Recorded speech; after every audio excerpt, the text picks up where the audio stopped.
Paulo Contes sinagot ang tanong tungkol kina Ara San Agustin at Yen Santos.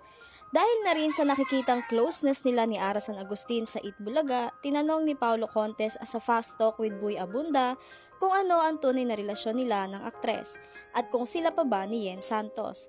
Sa segment ng Talk or Dare nito Miyerkules, binato ni Tito Boy kay Paulo ang tanong ng bayan tungkol sa ano ang tunay na relasyon nila ni Ara na co-host niya ngayon sa Itbulaga.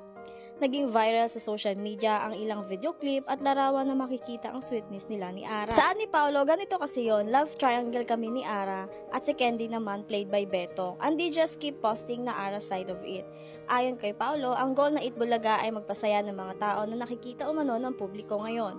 Ang magandang samahan nila sa programa.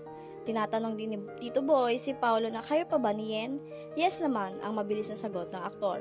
Nito lang Enero nang kumpirmahin ni Paulo ang relasyon ni Yen na kasama niya sa pelikulang A Faraway Land. At kung nagustuhan mo ang video na to, huwag mong kalimutang mag-follow, like, and share for more videos.